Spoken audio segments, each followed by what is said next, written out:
Here today. Today is our monthly reunion Sunday. It's all of our house churches gather, and so this is your first time. That's what this is, and we have a grand time. So a lot happening on our reunion Sundays because it really is a reunion Sunday. Because outside of this day, we don't see each other a whole lot because we're doing ministry and house church and all that. So this literally is a family reunion. Now we're not doing lunch today because dads get to go to Chick-fil-A today. Okay, so you guys make sure you treat your dads really well. And so, but happy Father's Day to all the dads. Let's give it up for the dads. Yep. So, what an honor it is to honor y'all today. And I'm going to show you a picture of my dad. I don't know if you can get that up there, Joe. This is my dad. He passed away when I was 20. And then had Jim take on his role, and man, what a great stepdad for me he was. And of course, he passed away a few years ago, and Chloe's dad. And so just I'm grateful for the heritage and legacy that my dad's left. And so grateful for my mom and my dad and Jim. And so here's what I would like for us to do. This is kind of be made out of the ordinary, but I would like for us to pray for our dads. Can we do that? So if there's a father around you, okay, all the dads, just hold your hands. Okay, hold your hands up. Okay, we're just going to start this service out, and we're going to pray over our dads. So family, I want you to gather around, and if there's a dad sitting by himself, I want us to gather around them, and I want us to pray around for our dads today. Can we do that? All right, we're going to start the service out. So let's, everybody, we're going to move and get around a dad, and I want you to pray over your dads. And if you want to join other families doing that, by all means, join them in this effort, okay?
Well, happy Dad's Day, everybody.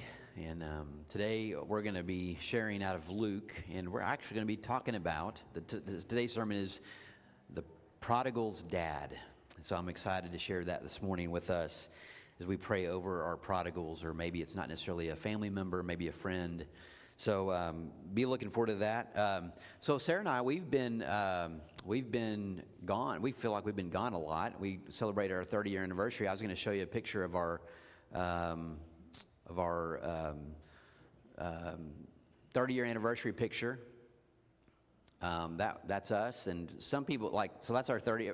People cannot believe that we've been married for 30 years, and so we thought we'd show a picture of what we looked like when we got married. Okay, so I'll show you. What's the next picture there? There's us right there. So yeah, that's how young we were. We got married, so anyways, and hey, good news, on the cruise, we managed to pay off the building debt. Now, look at this other picture right here. So Sarah and I managed, man, we hit the jackpot on the cruise, and so the building debt is, no, I'm kidding, it's not. It's not. So, but it was good for us to get away for our 30-year anniversary, and so thank you guys for allowing us to do that. And love the fact how there's multiple leaders here in our church. There are elders, pastors, leaders, and this is not about one person. There's multiple people. So grateful that we can lean on our leadership when we're out. So thank you very, very much. Hey, I don't know if you've heard about the Invested Life, but this is the summer book club we're going through. And I want to encourage us that this is not just a book. This is not just a theory exercise. This is really for us to do what Jesus told us to do. One of the greatest challenges of the church is to do what Jesus told us to do, and that's to make disciples. We're good at making church attenders, but we're not the greatest at making disciples. Now, many of you are thinking, many are actually making disciples more than you think you are, okay? So, but this is a very practical resource that's going to help us. And this is the next step for us as a church, is it's not, we can't rely upon a sermon to make disciples. We have to rely upon the church to make disciples. This is a 1 hour out of so many hours during the 168 hours a week that we get, and to think that 1 hour or even 30 minutes is going to make disciples is kind of ludicrous. And so this is where a challenge for spiritual maturity, that you can take that next step of not just being a church attender or a teacher, but to be a spiritual parent. And so what this does, it lays out very easily who do I find to disciple? And usually they're right in front of you, okay? You don't have to go very far to find them. So I'm going to encourage you. We're on week 2. We'll be on week 3 starting Thursday. It's not too late to start. We're just doing 1 chapter a week. Our Facebook group, we are just kind of, hey, this is the highlight. This is kind of what hit me, challenged me. But we've got many people come to know Christ, and we need more disciplers. And there's a difference between teachers and disciplers. Teachers, it's about information. Disciplers, it's about transformation.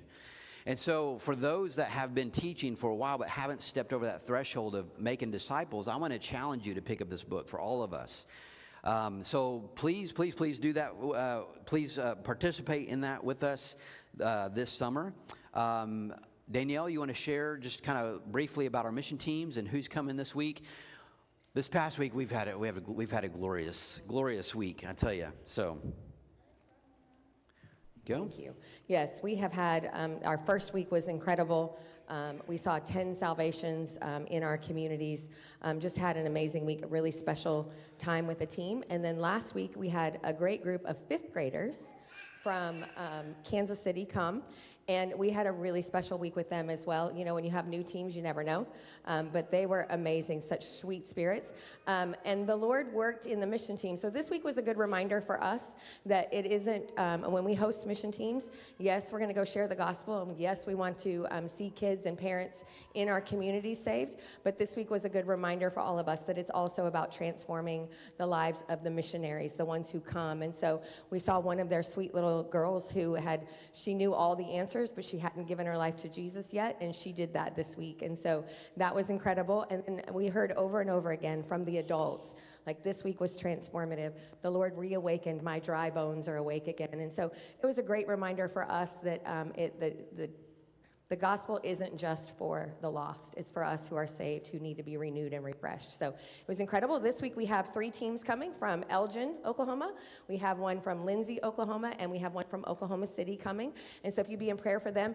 And I would also ask, would you be in special prayer for my staff this week? Because we have an extra opportunity in the evenings this week to go and help a church out of Sapulpa, Native Stone, is doing a camp at the Muskogee Creek Nation Community Center in Sapulpa, and so our staff is going to be taking care of that. So when you think about us, would you say an extra prayer for our student staff, because they are doing all the work for that. So thank you so much for your support, those who have done laundry and desserts and cooking and all the things.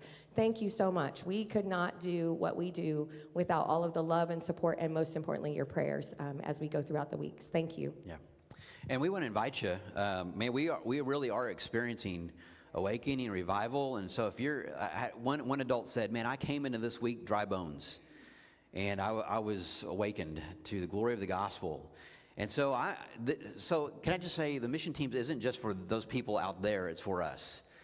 We have every Sunday through Wednesday, we have church service here every night, every Sunday night and every Wednesday night, 8 o'clock, every Monday and Tuesday. Every Sunday and Wednesday at 8 o'clock, every Monday and Tuesday at 7 o'clock. We have worship, we get into the Word. And so this is not for those people. This is for us. And so if you find yourself dry bones, please, please, please come and join us. One of the young lady who got saved, her mom said she had believed, but she'd never surrendered. She believed and she never surrendered. That may be you today. You may believe all you want, but you've never surrendered to Jesus, okay? Even the demons believe. Doesn't make them believers, okay? It doesn't make them Christians. Doesn't make them saved. You have to surrender to the Lord. Rodney, Nancy, you guys come on up. And then we're going to have Mike and Brandon share a little bit. All right, so I'm going to reach out to you guys about our West Side Give Back event. So we are coming up on our 3rd annual, which when I think about that, it's kind of crazy to think that this will be our 3rd time doing that. And let me just share with you the blessings that we get from this event. This event is community-based, which in itself is just a God thing, that we are able to work with businesses and other churches that have that mindset with Christ, and to love on our neighbors and to share. And sharing with this event is providing and then praying for opportunities to talk and get to know our communities. So this year the event's going to be on August 9th. It'll be from 11 to 1. It's going to be at the Red Fort Depot again. So we're really excited about that partnership. So again, our church is asked to do backpacks, but we do have some that were left over from last year. So we're looking for right about 165 backpacks. There's going to be some information coming out in the bulletin, so please keep an eye out for that. If you don't want to go buy backpacks and you want to donate money, just put it in an envelope, make it specific for that, because we can buy them in bulk and save a little extra by doing that. The main thing to remember is some of the Webster High School here, we're not quite sure if it's 100% or not, but they have a new principal, and last year they did clear backpacks. So if you see clear backpacks, grab them, backpacks for kids, whatever. Excuse me. And we're also looking for hairstylists. So if you know anybody that cuts hair and would like to volunteer that day, that would be amazing. And then I'll have a school supply list out there as well, and as churches come together, we'll just keep you informed with that. We also need volunteers for that day. So if you feel led to volunteer, just reach out to Rodney and myself, and we'll get you hooked up. But really excited about the event. It's always such a blessing to be able to do that. Awesome. Thanks, Nancy. Thank you guys for leading our efforts community-wide, partnering with churches and businesses. Earl, we want to share about Brandon, and just for us to pray for him. And so Brandon is our mobile missions director from Missouri, and share his journey a little bit and then how we're going to support him. So back in August of last year, we went to Panama, and we were building a garden, digging a garden, and Brandon stepped over a ravine that we was having to cross, and he thought he popped his hip out of place. and he was pretty much down the rest of the trip with bad hip pain. When we got back to the States, we went to the emergency room. Then he went to his primary care, followed up, and he had cancer. And I don't remember what stage it was, but it is all over his body, in his forehead, in his hips, and his just all over. And so he's on a special kind of treatment, some kind of nuclear treatment that he gets in Kansas City, Missouri, every couple months. And so one way that our church supports him is by pulpit supply. So I know Red Fork campus knows that I leave once every couple months, and I go preach for him when he has his cancer treatment. And just so happened that it falls on next week. So next Friday he'll be having another treatment. But one thing that we would ask is that, number one, that you would pray if you haven't been already. But also there's a poster board out there. If you would just write a note to their family of encouragement or whatever God lays on your heart, or if you want to write a card or something, I'm not leaving till Wednesday, and you could drop it off here at the church with Daniel, Dina, or whoever's here, and I'll make sure to get that to them. But I know that they live literally in the middle of nowhere. And I know that they have friends, but you know, when you're walking through the valley, it's discouraging. And so I know there's a lot of people that know them here and love them, but if you would but write something on that poster board, or if you want to write a card, just bring it by the church, and I'll take it Wednesday. So.